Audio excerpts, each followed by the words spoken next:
How's it going, guys? Thyultimategamer here with a brand new video. This time, this is going to be a new topic I'll be doing for my channel, and it's going to be called Let's Discuss, where I talk about an upcoming game or a game that's been out for a year or two and talk about the story, the gameplay, characters, and whatnot. Today, we'll be talking about The Evil Within.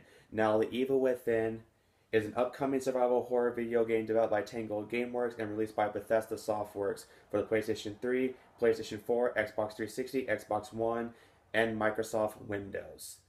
Now, the game released in Japan is also known as Psycho Break, and this game is made by Shinji Mikami. If you guys are very unfamiliar with him, he was responsible for making the Resident Evil games. While Resident Evil 4 was his last game that he produced, he left Capcom after the game was released, and then he came back to make his own video game called The Evil Within, which he expects to have a return in the survival horror genre.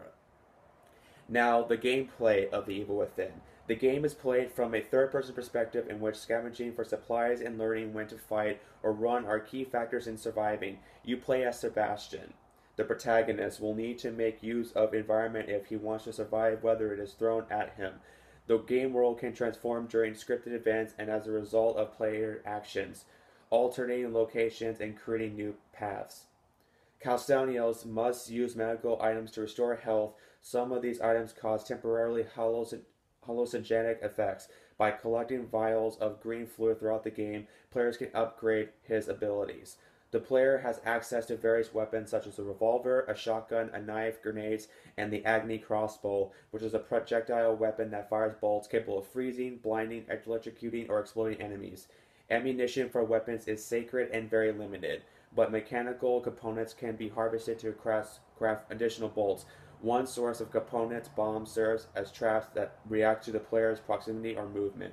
The bombs can be disarmed via a minigame. Melee combat is designed only to create distance between the player and enemies, although the player can instantly kill some aware enemies after sneaking behind them.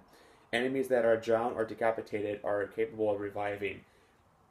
Enemies must be set on fire using a limited supply of matches to permanently defeat them.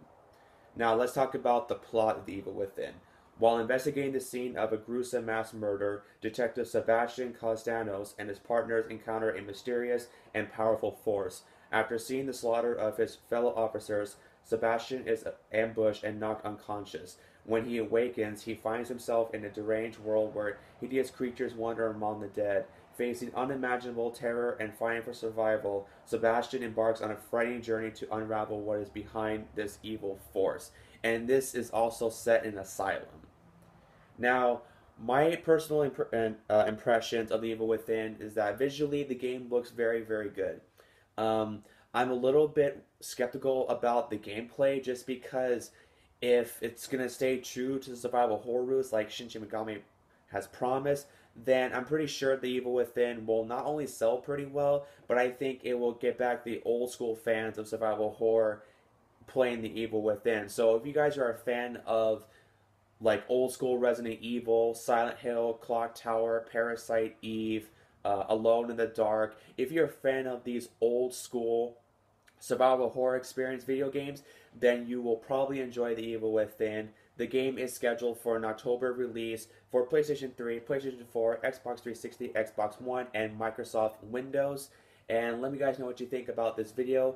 If you guys really enjoyed it, leave a comment section down below, and also make sure to hit that subscribe button, because every subscriber that I get not only helps me out a lot, but it helps me build more videos for my YouTube channel, and I can really use your support, you guys. I'm at 75 subscribers right now. I'm trying to hit 80 sometime. If you guys can help me make that goal, I would definitely appreciate it. That's all I gotta say. Anyway, if you guys really enjoyed this Let's Discuss video, then definitely leave a comment section down below, and also make sure to hit that subscribe button. It will really help me out a lot. As always, I'm Thyultimategamer. Thank you guys so much for watching. Be on the lookout for another video coming soon, right here on my YouTube channel. Get the fuck up, my friends.